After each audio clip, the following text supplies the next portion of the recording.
thank you very much for your good pictures. But well, perhaps we can start this session. Good afternoon, ladies and gentlemen. Thank you all to be here with us today. And thank you also to the distinguished guests and excellencies.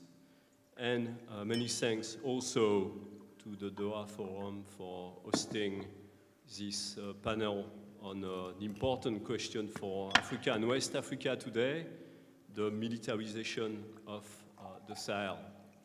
For those who are not familiar with the word Sahel, let's remind that the Sahel is a large strip of land, arid land, dry land, that runs from the Atlantic Ocean, from Senegal to the Red Sea. And that we are focusing today on the western part of Sahel, the part that is in West Africa, sorry. And we are specifically focusing on countries like Burkina Faso, Mali, Niger, and Mauritania. We are in front today of a region that is rapidly militarizing.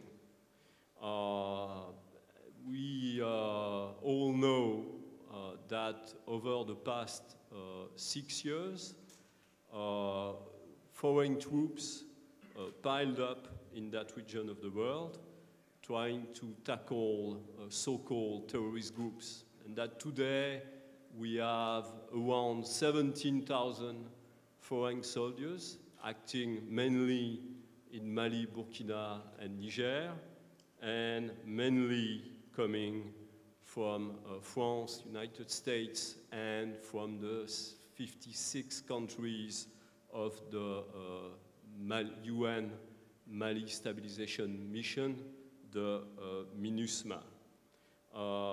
They are backed by local armies, and if you take in consideration only three countries, the three countries I named, Mali, Niger, and Burkina, it's around 35,000 men. So we have barely 45,000 to 50,000 soldiers that are trying to defeat a few thousand of insurgents, militants, or terrorists, as they are usually called in the media. So far, those forces have proved unable to defeat these groups of terrorists. And as a reminder, those terrorists started to attack northern Mali and Mauritania in the years 2000.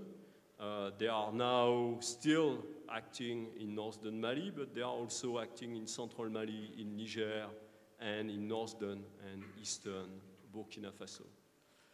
This panel aims to explore the Sahel militarization as well as the alternatives to it, this to prevent further expansion of terrorism in that region of the world.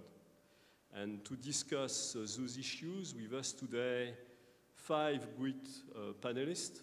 On my left, we have Philippe Carter, who is the former ambassador of the US, Côte d'Ivoire, and Guinea, and also former deputy to the commander for civil military engagements at AFRICOM.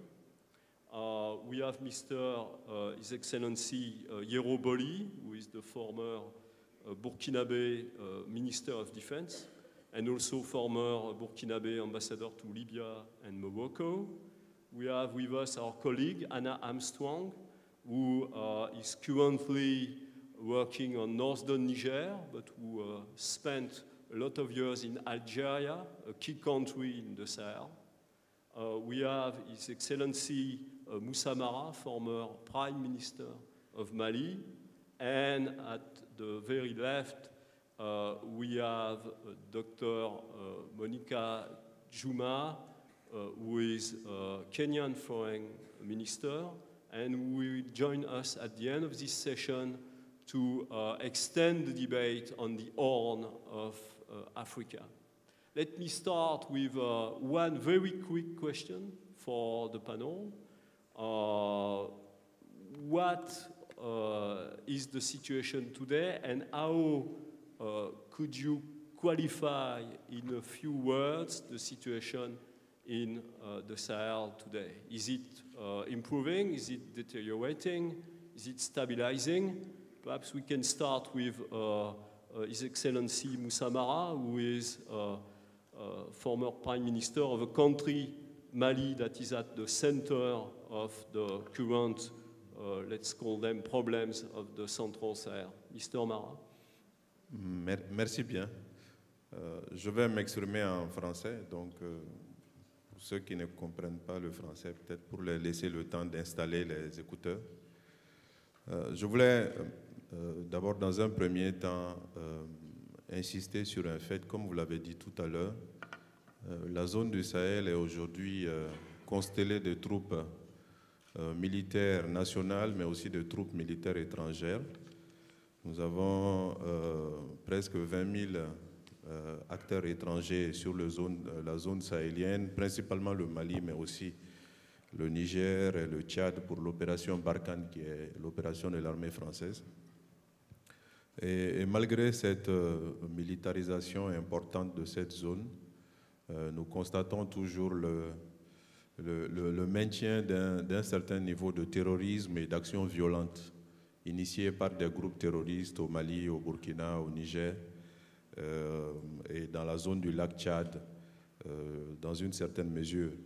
Cela veut bien dire que la situation, elle n'est ni en train de s'améliorer, mais je ne pense pas qu'elle est en train de se détériorer. Elle est simplement maintenue dans un état de conflit d'une certaine intensité que la présence de troupes étrangères n'arrive pas ou n'arrivera pas à gérer, pour la bonne et simple raison que les causes profondes de la crise ne sont pas touchées par la présence militaire et ne peuvent pas être touchées par la présence militaire. À mon avis, tant que nous ne toucherons pas les causes profondes de la présence de groupes terroristes, de groupes violents, de groupes extrémistes sur cette partie du territoire et leur installation dans la durée, il va être difficile de trouver des solutions et la solution ne peut pas être absolument militaire.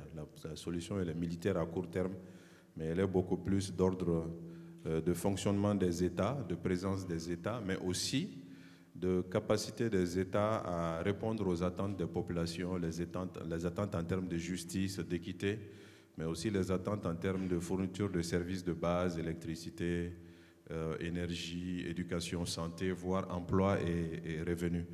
Et tant que nous ne créerons pas les conditions pour que les populations aient confiance en elles-mêmes, les populations aient confiance en leur leadership, en leur État, nous aurons toujours la situation où ces populations seront tentées d'épouser des aventures violentes, des aventures extrémistes et des aventures terroristes. Donc aujourd'hui, on a un maintien d'un statu quo sécuritaire, mais un maintien d'un statu quo sécuritaire qui ne peut pas être satisfaisant pour les uns et les autres, et surtout qui ne peut pas ouvrir des perspectives en termes de recul de l'extrémisme violent, de la persistance des groupes armés. Voilà ce que je peux dire de prime abord en introduction. Merci. On peut peut-être demander à M. Yeroboli s'il partage votre point de vue, en particulier quand vous dites qu'à votre avis, il n'y a pas une détérioration, mais une sorte de statu quo. Je vais traduire en même temps. Mr. Boli, do you share Prime Minister Mara's view on the fact that there is no deterioration of the situation, but more something that we can call a status quo in the region? Oui, je vous remercie. C'est vrai qu'à certains égards, on peut considérer ce que son Excellence, Monsieur le Premier ministre, a dit, mais sur le terrain, on constate qu'il y a une situation nouvelle qui est au détriment des populations, en ce sens que beaucoup d'écoles ont aujourd'hui fermé dans une bonne partie du territoire. Beaucoup de fonctionnaires ont dû quitter pour des raisons de sécurité. Beaucoup de mairies aussi ont été fermées. Donc, pour cette population qui déjà était soumise aux aléas climatiques parce que nous sommes au Sahel, il y a cette nouvelle donne, disparition des services de base, absence d'administration, qui vient un peu s'ajouter à, je dirais pas leur désarroi, mais en tout cas leurs difficultés.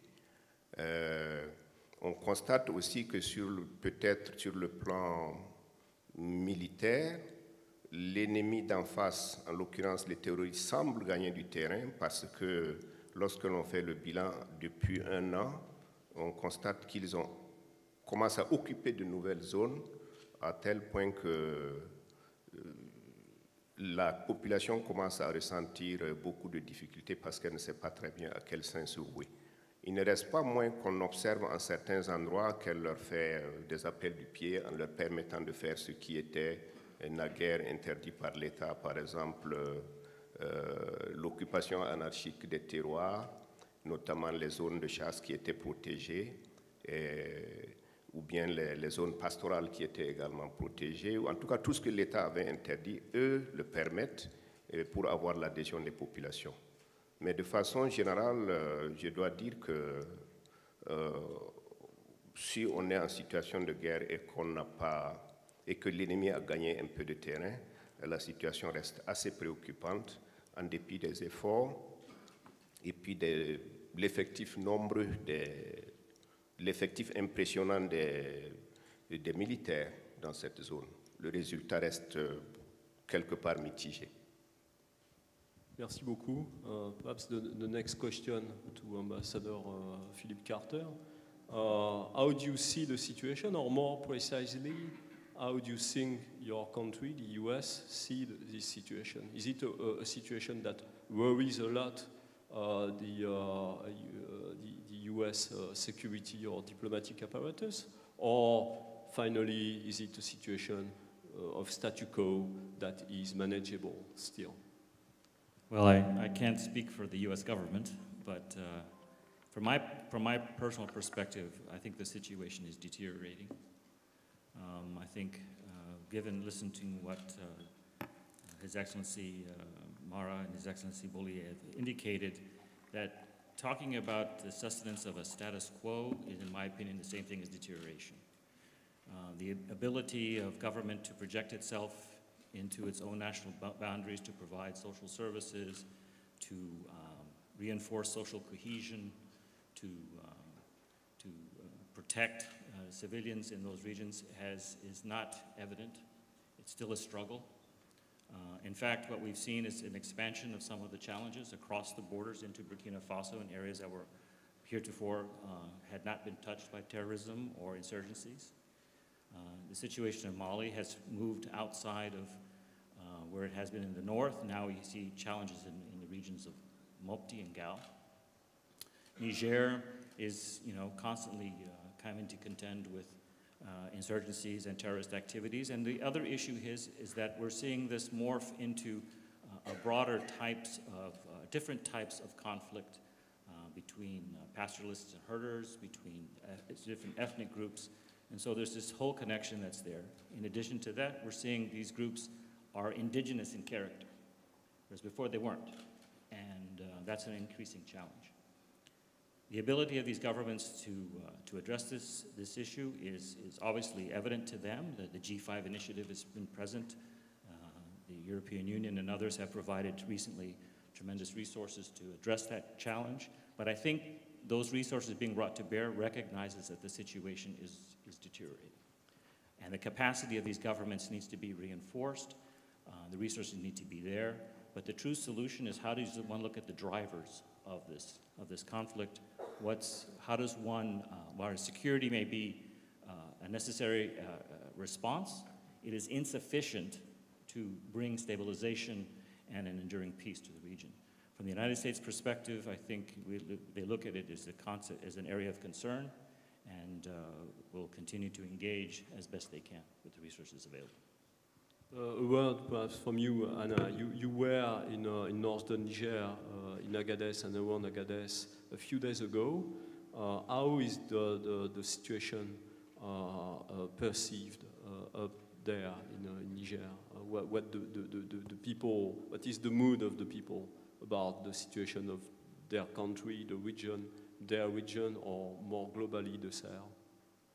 I think there are a lot of concerns about militarization, and Niger is an interesting example because it's a territory that has held extremely stable at a time when there are very strong challenges on all of its borders. So without having to, at a time when security is deteriorating in Mali, moving from northern Mali into the center, when parts of Burkina Faso are becoming increasingly destabilized, I think it's more interesting in this context to look at areas that are managing to hold on to stability or even become more stable and ask the question, how have they managed to do that?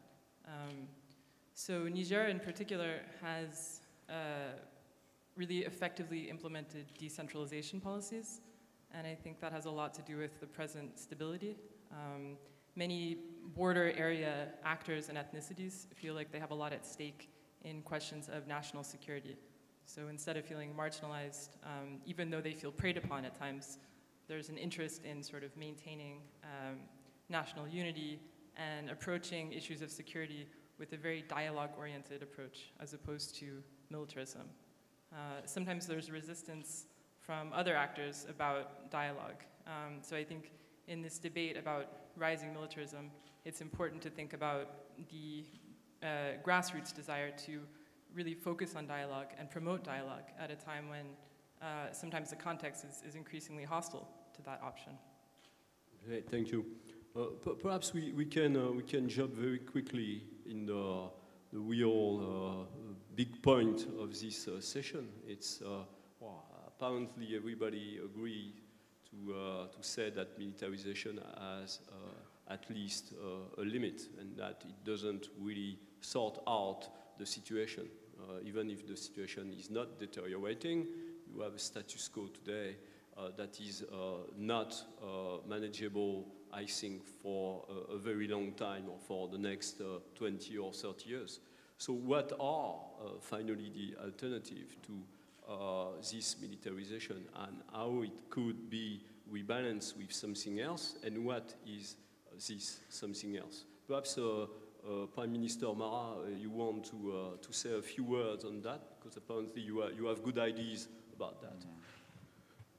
Effectivement, comme vous l'avez dit, la militarisation excessive n'est pas la solution ou la seule solution, mais il n'en reste pas moins que la capacité des États du Sahel à se doter d'une armée adaptée à la menace, une armée professionnelle qui respecte aussi les droits de l'homme, parce que nous avons vu ici ou là des exactions, des bavures, est un préalable à ce qui me semble être crucial, c'est-à-dire la restauration de la confiance entre les populations et les États. Ça, c'est une première étape. Une deuxième étape, il faut que nos États arrivent à occuper le terrain.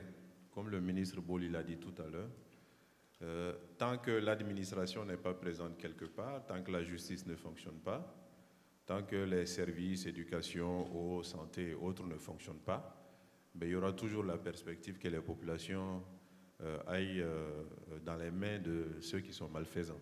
Donc la seconde étape, ou une étape concomitante à une armée professionnelle, à des forces armées de sécurité en mesure de contenir la menace, cette étape est la présence étatique, administrative et sur le terrain. Et en la matière, nos États ont l'habitude de se déconcentrer.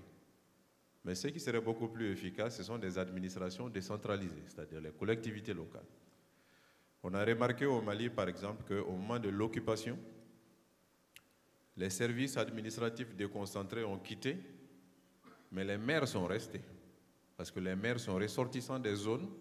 Les maires se sentent beaucoup plus concernés par les questions locales que les fonctionnaires qui arrivent souvent d'ailleurs. Donc, l'efficacité étatique se conjuguera à la capacité de l'État à transmettre les responsabilités aux périphéries, à se décentraliser pour produire des services appropriés.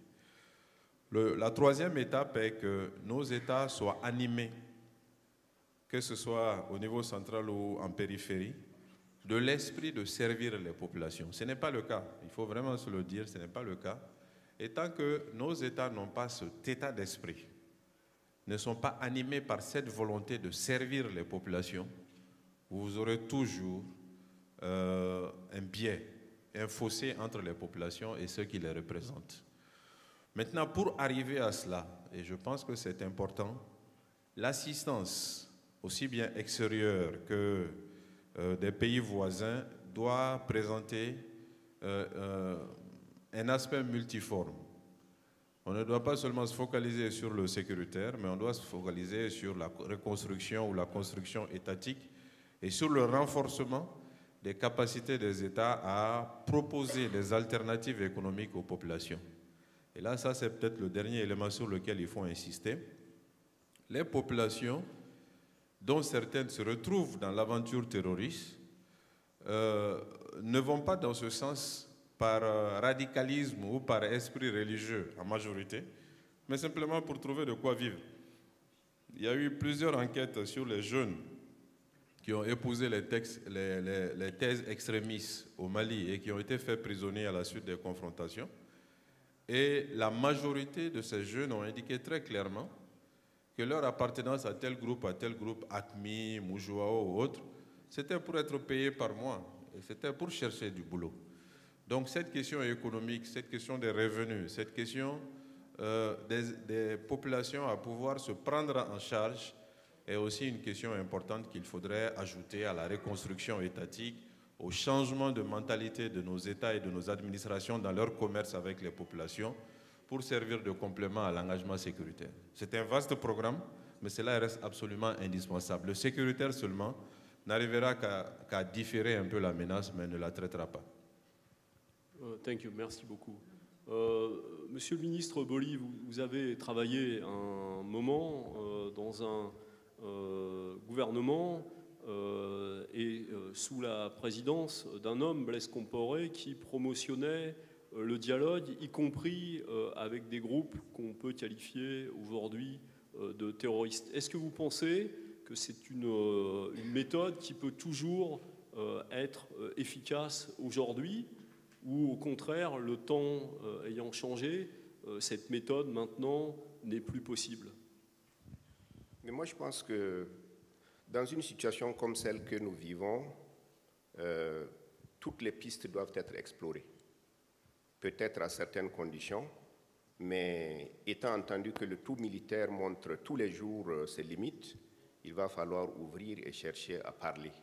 À parler avec qui et comment, c'est peut-être à ça qu'il faut réfléchir, mais je reste convaincu qu'il est utile de ne pas uniquement utiliser la solution militaire parce que manifestement, on n'ira pas loin avec elle. Regardez comment on est hyper militarisé, mais le résultat reste absolument mitigé. Donc, je crois qu'il faut chercher à parler, même s'il faut identifier les interlocuteurs, il faut chercher avec qui va parler au nom de l'État. Les organisations de la société civile sont là. Je pense qu'il faut les encourager à approcher ces gens-là pour savoir qu'est-ce qu'ils nous en veulent, qu'est-ce qu'ils nous reprochent. Je crois que ça aussi, ça peut être mené parallèlement à la solution militaire parce qu'on ne peut pas croiser les bras et dire qu'on attend les résultats du dialogue. Si je peux me permettre de dire un mot sur la décentralisation. Oui, c'est un sujet intéressant, d'autant que vous venez de deux pays qui n'ont pas la même superficie. Est-ce que vous avez les mêmes problèmes de décentralisation dans un pays comme le Mali, qui mesure plus d'1,2 million de kilomètres carrés, dans un pays comme le Burkina Faso, qui en superficie mesure 275 000 kilomètres carrés, si je ne m'abuse? Oui, le Mali a une grande expérience en matière de décentralisation et ils sont même en avance par rapport à nous. Par contre, nos États ont commis dans une certaine mesure les mêmes erreurs, à mon avis, parce qu'il ne suffit pas de faire élire des conseils municipaux et des maires, faire fonctionner administrativement des municipalités, il faut leur donner les moyens de produire le développement. Ce que nos États n'ont pas fait, ils ont décentralisé politiquement, mais ils n'ont pas décentralisé économiquement. Les ressources n'ont pas suivi et les mairies ne peuvent pas mener des projets à terme. Donc, c'est écrit, c'est prévu dans les textes, mais l'application avec le ministère des Finances, ou en tout cas le gouvernement, pose problème. Et L'inconvénient de garder le système comme ça, c'est que beaucoup de projets viennent du centre et n'ont pas obtenu l'adhésion des populations. Et naturellement, quand c'est des projets notamment financés par l'extérieur, ça devient des îlots de prospérité dans un environnement de misère. Parce que la plupart des budgets des projets servent à faire fonctionner le projet en carburant, en salaire, en per diem, à telle enseigne que dans nos États, il y a une maladie qu'on appelle la perdémite, qui signifie qu'à chaque réunion, vous avez une enveloppe et les gens désertent l'administration pour se faire affecter dans les projets. Et le projet finit, ou bien il n'y a pas de charge récurrente, ou bien il n'a pas produit grand-chose sur le terrain parce que les populations n'ont pas adhéré, elles n'ont pas été impliquées dans le choix, encore moins dans la conduite du processus de réalisation. Thank you. Ambassador Carter, what would you, or what do you think about this issue of dialogue and speaking to people that are considered usually as bad guys? Is it still an option, or is it close to there and impossible to do, according to you? And why, if so? I have to echo what you just heard. I think you have to examine all paths. And as my previous career as a diplomat, you know, you're not there to talk to your friends all the time, right? You're supposed to be there to engage and to find common ground. Now, obviously, it's a question of accountability. It's a question both in terms of accountability of government to its citizens. It's a question of trying to find out what are the drivers for bringing people into these groups. But also, you know, what is the driver for some of these groups in themselves? What are they? Are they reflecting a frustration, or are they something more nefarious in all of this? Now, obviously, there's elements within these groups that are just you can't reconcile with and need to be removed from the scene, and that's that. But there is, for the longer term, there is no military solution here. There has to be some form of dialogue with local communities and elements that are there.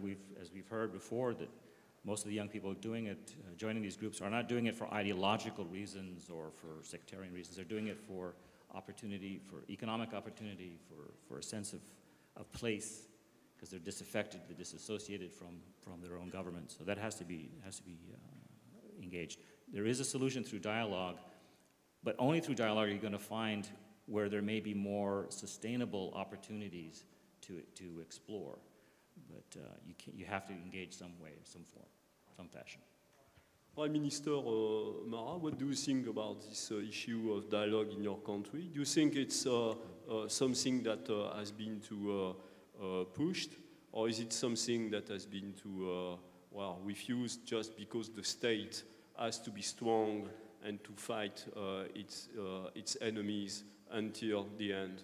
What do you think of this? Quand les sources du litige sont inhérentes au fonctionnement de la société, à la question des minorités, à la question des identités quelquefois, je pense que les États sont obligés de discuter et d'échanger. Et je dirais même, quand les sources du conflit sont même liées à la religion, les États sont obligés de discuter. Parce que toutes ces thèses, aussi bien les thèses de rébellion, de séparatisme, que les thèses de terrorisme quelquefois, trouvent des échos profonds au niveau des sociétés. Quand les sociétés croient en quelque chose, ou une partie des sociétés croient en quelque chose, il ne faut pas essayer de combattre contre cette chose par la force. Ça n'ira nulle part. Il faut essayer de comprendre les causes profondes de cette situation et essayer, par les discussions, par des arrangements institutionnels, comme cela a été tenté à un moment au Mali, par des arrangements en termes d'organisation et de distribution du pouvoir, de fonctionnement de l'État, de satisfaire aux attentes les plus crédibles et les plus pertinentes des populations. Donc cette notion de dialogue, il ne faut pas en faire un tabou, surtout pas. Quand il s'agit d'États et de sociétés, les États sont là pour satisfaire aux sociétés. Les sociétés sont beaucoup plus importantes que les États, pour moi. Même si pour beaucoup de responsables, on pense que l'État, c'est d'abord ce qu'il faut et ensuite les sociétés doivent s'adapter. C'est ce qui fait justement que les choses n'ont pas vraiment marché en termes de fonctionnement étatique dans nos pays. Il faut essayer, dans la mesure du possible, de comprendre les aspirations des populations et de les traiter de manière à les satisfaire. Je vais donner un exemple précis de cette situation. Quand les groupes terroristes ont occupé le nord du Mali, notamment Tombouctou, Gao, Kidal évidemment, mais notamment Tombouctou et Gao, ils ont mis en place des tribunaux islamiques. Et à la reconquête du territoire, quand les populations ont été questionnées, mais l'écrasante majorité des populations ont trouvé que les tribunaux islamiques étaient beaucoup plus justes que les tribunaux étatiques classiques. Les tribunaux étatiques étaient évidemment expéditifs. On coupait des mains des fois, il y avait d'autres types de châtiments, mais les gens trouvaient que c'était plus juste que les tribunaux étatiques. Donc quand vous avez ce genre de sentiments, pour les prendre en compte et pour les traiter, il faut les écouter et voir dans quelle mesure dans l'organisation étatique moderne on pourra prendre en compte un certain nombre d'aspects acceptés par les populations. Cela s'est traduit par exemple dans l'accord de paix au Mali par la prise en compte des cadis, qui sont les juges islamiques classiques, pour un certain nombre de responsabilités en dehors des responsabilités pénales. Donc là, il s'agit pour les États d'essayer de s'adapter aux aspirations des sociétés, ou en tout cas de convaincre les populations de telle ou telle direction et ensuite de mettre en œuvre institutionnellement ces arrangements. Donc sur la question des discussions, du dialogue et des négociations, moi je ne suis surtout pas fermé à quoi que ce soit. Ce qui peut amener des solutions durables pour les populations et qui puissent permettre aux populations de se sentir à l'aise, c'est dans cette direction qu'il faut partir. Oui, et à votre avis, aujourd'hui, pourquoi ça freine et qui freine et pourquoi on n'a pas beaucoup d'avancées sur ce volet du dialogue, en particulier dans votre pays? À mon avis, il y a plusieurs raisons. La première raison, c'est un certain nombre de concepts que nous avons importés sans forcément les comprendre, notamment la laïcité. Beaucoup de leaders ou beaucoup de responsables publics dans nos pays estiment que la laïcité veut dire surtout pas de religion. On ne parle pas de religion, on ne veut pas entendre parler de religion. Alors que les populations sont profondément religieuses. Donc là, vous avez une dichotomie importante entre ce qui va être l'état officiel et ce qui va être les réalités sociales. Je pense qu'il y a un certain nombre de concepts qu'il faudrait que nous apprenions à comprendre et à traduire selon nos réalités. Le premier élément. Le deuxième élément, il y a simplement l'ignorance de nos élites. Vous savez, beaucoup de nos élites sont formées à l'occidental et ont une conception de vue qui est souvent celle de ceux qu'ils ont appris à l'école. Alors que le fonctionnement de nos sociétés, nos pays, sont quelquefois à des années-lumière de ce qu'ils ont appris. Donc ça fait que nous avons toujours un décalage entre l'officiel, ce qui est reconnu, et ce qui est réel, et qui amène un certain nombre de difficultés à accepter simplement de discuter, d'échanger, d'adapter. On plaque, on copie et puis on colle, et après on est étonné que ça ne marche pas.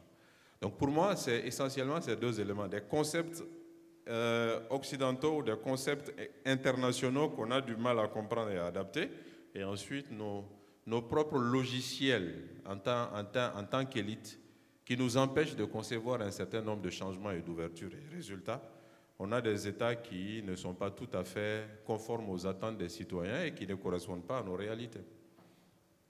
Thank you.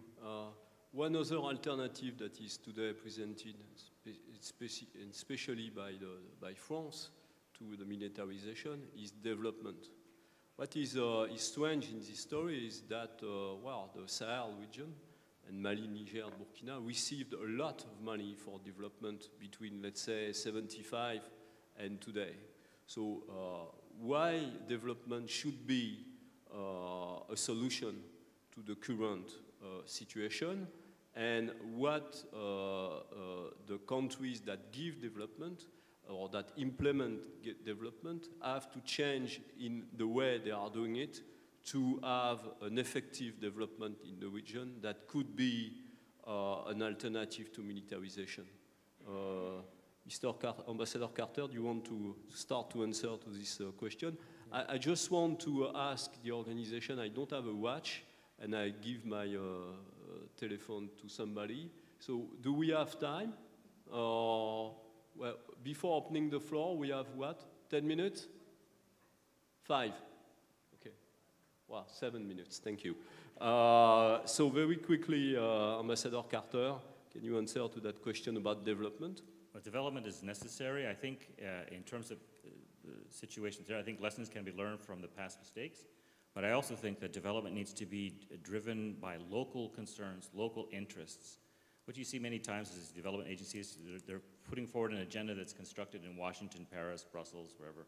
And really what needs to happen, and this is to reflect what we've heard before, is that to true decentralization, true empowerment to local communities that can make them allergic to extremism requires them to be the manager of their resources, so that the mayors have the resources to do what they need to do for the local communities. And I think if development resources can be more attuned to those needs, I think it'll be more effective. And I think that's going to require some changing of how people look at the need for polling, the need to understand what are those development requirements in local communities by international agencies, by bilateral development agencies. I think it's going to be important. And that also is the question of accountability of those resources. So that, if you empower someone, you have to make them accountable to utilize those resources effectively. And I think that has to happen. In other words, focus on the local level, focus on local development, because that's really where the challenges reside. Minister Bolli, what do you think about development, and why did it so far fail to give the people what they want, meaning public services or services and a better life, to say it very shortly? Oui, c'est ça. Donc, mon prédécesseur vient de relever un point important, la conception des projets loin des populations, quelquefois même loin des capitales des États concernés. On a des crédits qui arrivent, ils sont destinés à tel secteur et même quelquefois à tel type de projet.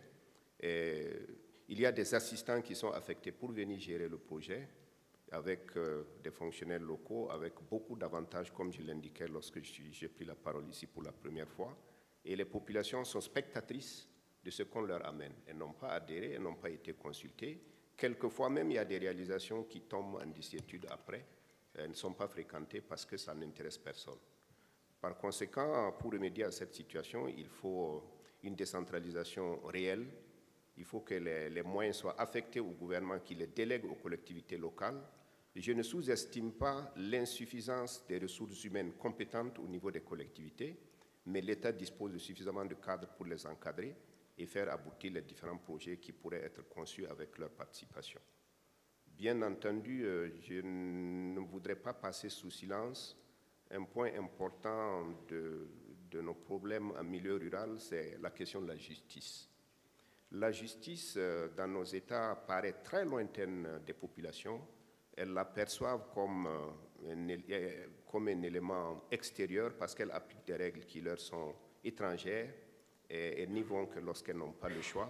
Encore que pour conduire un procès par un paysan, c'est vraiment c'est une éternité avec beaucoup de moyens dont ils ne disposent pas. Donc le développement ici étant entendu dans le sens de développement humain tout court, demande beaucoup de paramètres, mais le premier élément, me semble-t-il, c'est l'appropriation des populations par le projet, par les différentes, par leurs besoins depuis la base jusqu'à la finalisation des projets. Thank you. Unfortunately, we are running short on time, and I'd like to introduce Dr. Monica Juma, Your Excellency. You are Ministry of Foreign Affairs of Kenya. As I mentioned earlier, Sahel is running from Senegal to the Horn of Africa to the Red Sea. So how does the situation compare in the Horn with what we said in the Sahel? Do we have the same kind of problems, or is it completely or very different? Well, thank you very much. Let me begin by saying how I find striking similarities from what we are hearing. And maybe this means that the threat that is upon us is not geographic in character. I think it's about a number of attributes coming together. And let me just illustrate this for the case of the Horn of Africa, where the epicenter of the challenge is actually Somalia. In Somalia, we have an African mission with about 21,000 forces. We have an estimated between 17,000 and 22,000 Somali national forces, depending on how you count them. But there is a striking difference here because we also have foreign militaries in terms of foreign bases, about 12 foreign forces around the Red Sea area, a number of fleets, including the Atalanta, the EU Atalanta, and a number of commercial interests around this region, plus a war across the strait in Yemen. And I think the confluence of all this, including foreign fighters that are coming in, some from Syria, some from Afghanistan, some returning from a number of theaters of war, creates a lot of complication in the theater. Now, I think the big issue in the Horn of Africa is that we have not seen commensurate international support to the resolution of this crisis. AMISOM force, which is supposed to denigrate Al-Shabaab, is still very much a land force. No force enablers, no force multipliers, and generally not well resourced. And yet we do not also have any provision for the existing other capabilities around to support that mission. So there is a question here about the lack of coordination of international resources that one can speak to. But there is also the question of the inability of the government to provide resources, to provide services, the fragility of the institutions of government that has been spoken to, and therefore generally lack of public safety and security for the population, and also for the provision of services to the population, which means large swaths of territory and populations are still very gullible to Al-Shabaab, influence and service provision. As I've indicated, we are having terrorist networks operating here. But I think the other complicating factor in the Horn of Africa is a growing interest of external actors, interests, and countries that are engaged in Somalia. And this is complicating the situation on the ground significantly. This complication comes in the form of creating further fragility in the political system. Like we are seeing the relationship between the center and the regions becoming very tenuous. And a lot of that is being influenced by the external forces and external support for one or the other side. And this speaks to the question about the need for coherence by those that are seeking to help a country in this kind of a situation so that they can align their interest to the needs on the ground. I think this is not happening in Somalia, and it is generating perhaps the biggest portfolio of risk that we are looking at. And of course, for those of us that are neighboring Somalia, we have the unfortunate circumstance of having to deal with the consequences of all these factors put together. So what is striking me is really the similarity of this entire belt. And I think it speaks to the need for building capacity. Now, the question of negotiation, which has been asked here, I think, we are all desperate for progress, for solutions. And that is why I think everybody's saying, what else can we do other than using the kinetic force? I think you cannot exclude the use of force because, as Ambassador Carter was saying, there are elements within the terrorist groups that you cannot negotiate with unless you want to negotiate about how many less people they are going to kill. And I don't think that's the business we are in. But I think there are people who you will need to deploy kinetic force, particularly where territories have been taken, so that you can recapture, you can liberate those territories. The question of dialogue is really a question of the ability of a state to provide services. Even if you dialogue and you're not able to provide livelihoods, you're not able to provide jobs, it will come to naught. So the question is, how do you deploy services to a population so that you can regain its confidence and legitimacy over them? And this is the big question about how do we invest in fragile situations so that you can restore livelihoods and you can restore productivity with the population. Thank you very much. We have 10 minutes to open the floor to the audience. Perhaps we can briefly say that to the question of the alternative to militarization, we had, let's say, three kind of answers. The first one is to change the relation between the state and the population.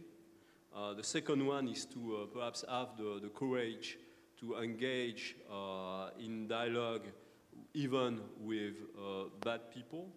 And the third point is about changing also the mindset of development and well, ask people first what they want and give them what they want. But who wants to ask the first question?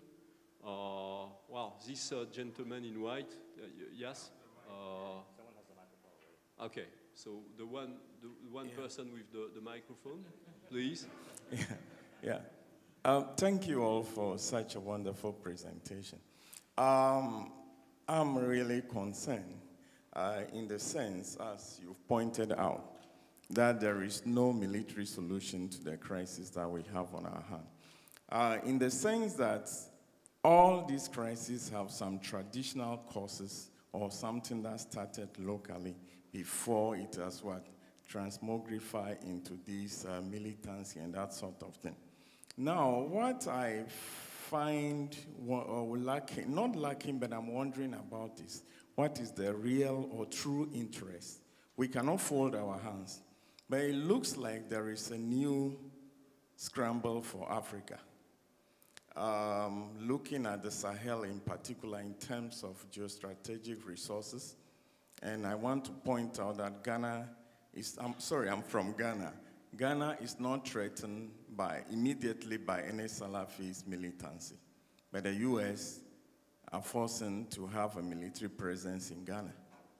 So my question is that, as His Excellency from Kenya said, if you look at the Sahel region, we have the 5-group working directed by the US from Niger and Chad. Then we have another group in Mali.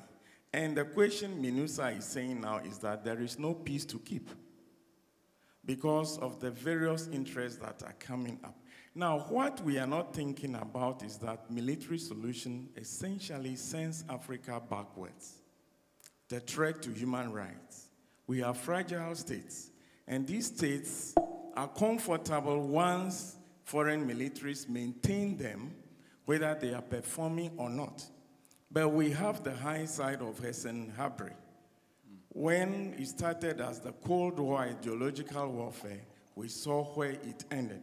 And my main concern now is that as Africans, we cannot develop African solutions to the problems that we have because these intervening forces are more powerful and whatever they say is more preponderant to what we want to say. At the end of the day, my fear is that what is going to fuel this crisis is not any religious militancy, but the sense of retaliation when human rights are what? Abused. Because at the end of the day, the poor, the ordinary man, they are the ones who will become what? What do we call them? Not casualty, collateral damage. They are not even regarded as human beings, but we just sum them up as collateral damage. So my concern is that what are the true interests of these intervening forces, and how best can we protect human rights as far as we are embark on this counter-terrorism measure? Thank you.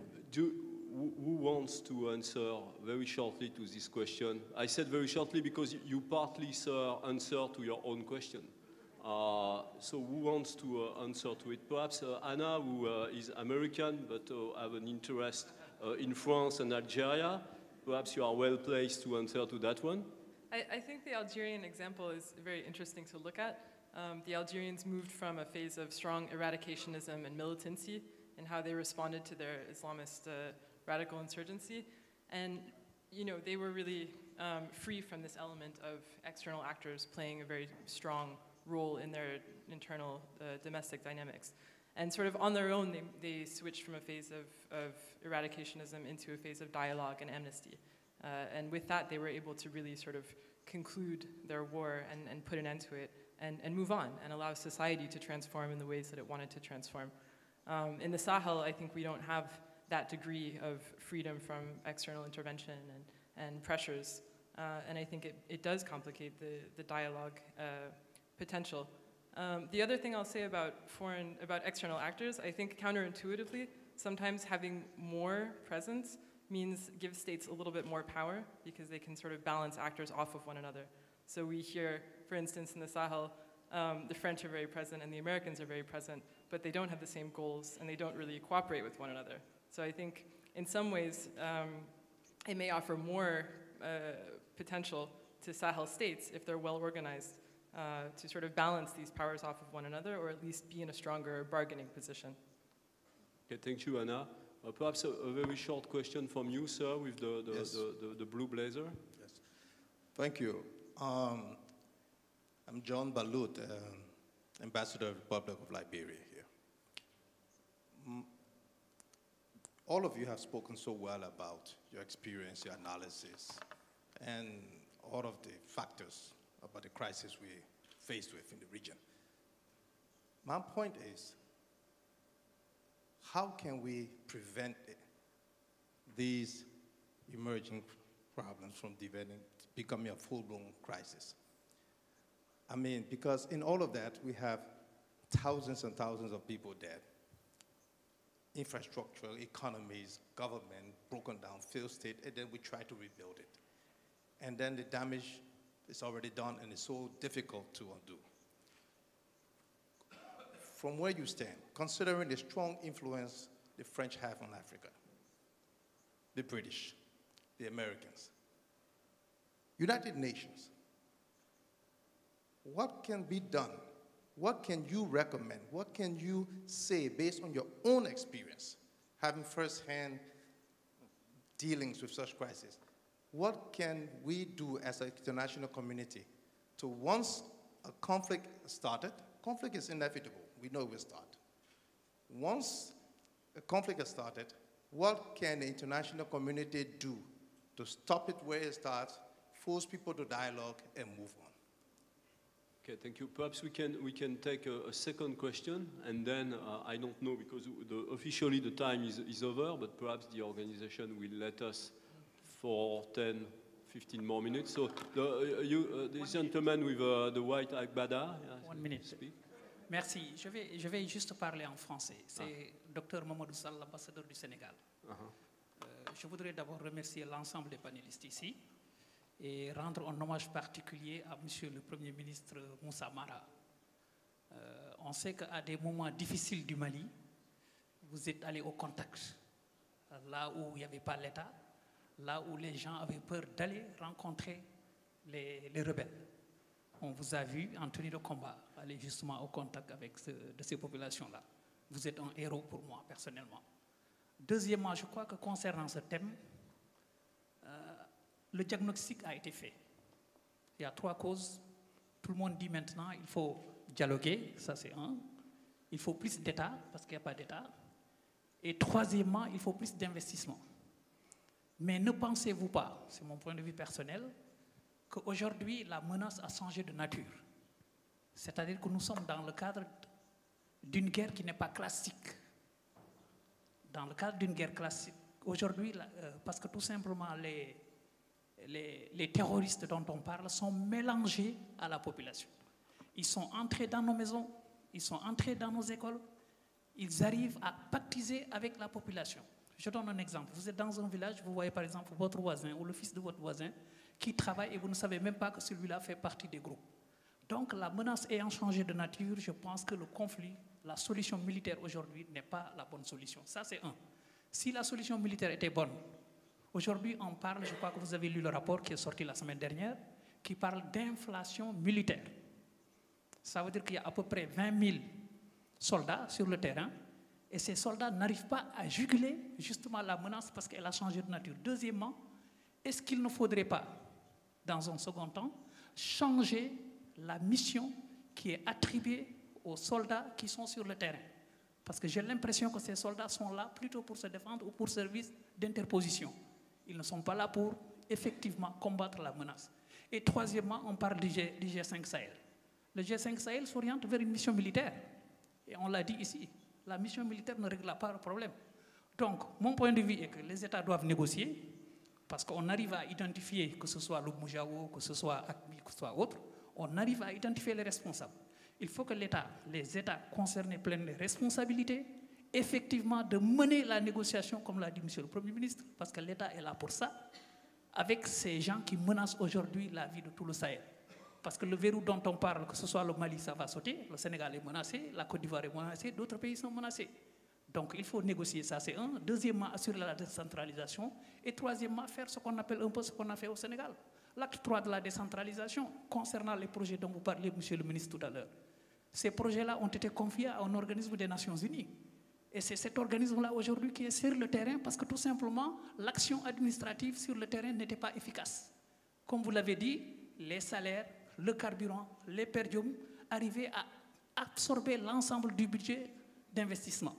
Aujourd'hui, on a confié ça à un organisme des Nations Unies et ça marche super bien au Sénégal et pourtant l'administration avait crié au loup et au voleur.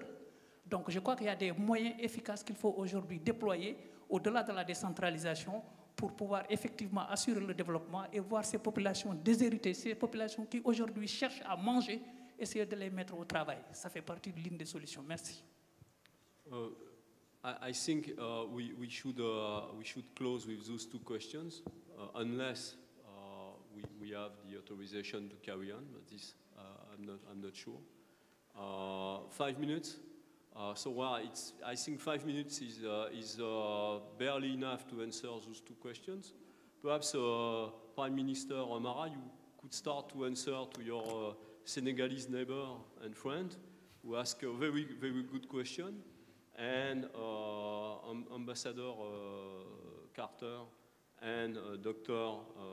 Juma, you can also perhaps answer to the question about the role of the international community, knowing that, there is another question behind this. Is it to finally, to the international community to sort those problems out, or isn't it to the countries themselves to improve their ways and to deal with this? So, Bien. Monsieur le Premier ministre. Bien, la première chose que je voulais aussi indiquer, parce que beaucoup d'interventions, et ça on en est au courant en Afrique, laissent supposer que ce que nous sommes en train de faire, on nous l'impose de l'extérieur. Ce qu'il faut savoir, c'est qu'il n'y a jamais de présence étrangère sur un territoire sans que cela ait été demandé par les responsables de ce territoire. C'est le cas dans tous nos pays. Ce sont nos pays qui vont chercher les interventions extérieures. On n'impose rien à personne. Donc la vraie question, c'est à chercher au niveau de nos élites, plutôt que de la communauté internationale. Moi, je voulais vraiment insister sur cela. Le second élément, la solution, elle est toujours interne, elle n'est jamais internationale. Et elle ne viendra jamais de la communauté internationale. Seulement pour qu'on puisse aller vers la solution de nos problèmes, quels qu'ils soient d'ailleurs, que ce soit des problèmes sécuritaires, des problèmes de développement, il faut que nos dirigeants prennent le pari stratégique de faire confiance à leur population et prennent le pari stratégique d'écouter leur population. Vous ne pouvez pas, on ne peut pas développer les gens à leur absence, ce n'est pas possible. Les stratégies de développement privilégient la croissance, les infrastructures. Sauf que les infrastructures, on a l'habitude de le dire en Côte d'Ivoire, ça ne se mange pas. Vous pouvez faire 10% de croissance dans un pays au niveau agrégat extérieur et avoir une révolte sociale le lendemain parce que ça ne se mange pas. Donc toutes nos stratégies de développement doivent être axées sur le revenu de nos populations. Que nos populations soient rurales ou elles soient urbaines, il faut cibler les revenus. Vous avez beaucoup de pays en Afrique qui font 7 ou 8% de croissance. Quand vous prenez le temps de regarder, vous vous rendrez compte que c'est réalisé dans 2 ou 3 grandes villes et c'est réalisé par 1 ou 2 secteurs, les télécoms et les banques et le secteur financier. Et il se trouve que les télécommunications, ce sont les actionnaires des sociétés de télécommunications qui bénéficient de cette croissance, ce ne sont pas les populations. Donc nous devrons prendre le pari stratégique de nos populations, les écouter et nous focaliser sur leurs revenus. Quand on travaillera sur ces directions, je pense qu'on peut arriver à des solutions beaucoup plus pérennes à nos problèmes. Et il faut surtout penser que ce n'est pas la communauté internationale qui va régler nos problèmes, mais ce sont nos dirigeants qui vont chercher la communauté internationale, et ce sont nos dirigeants qui vont chercher les stratégies de la communauté internationale, et ce sont nos dirigeants qui se font avocats de ces stratégies. Donc tant que nous sommes dans cette direction, nous allons nous perdre. Voilà un peu ce que moi je voulais dire de manière générale par rapport aux questions posées. Thank you. Dr. Juma, do you want to add a word on that? Thank you. Let me just start with the question you asked. Do the international community have a role? I think they have a duty. They have a duty because these crises, even though they are defined geographically as local, many of them are international crises by character. And I think we have a duty to engage in order to create a common humanity of shared prosperity. So yes, we have a role. Are there interests? Yes, of course there are interests. Historically, there has always been interest everywhere. The question is, how do we manage the interest, or how do we align them with our needs? Because there is no society that has ever developed without the intervention of others. The question is how you manage and align those interests to yourself. And to my mind, critical to this, which goes to the question about prevention, is the management of diversity. I think we are struggling on the continent in terms of managing diversity, and that's how we end up with the questions of exclusion and inclusion. Now, let me end with a good note. If you look at our region, I think that it is quite hopeful, even in spite of the challenges. In the last 2 years, we have seen political transitions that are helping us to be more inclusive and to be more responsive. And it is actually happening across the continent if you look carefully. Whether you're saying even in Somalia itself starting in 2016, or whether you're talking about Angola, the transition in Angola, we never quite knew how it would end up. But it was organic, it was successful, it was peaceful.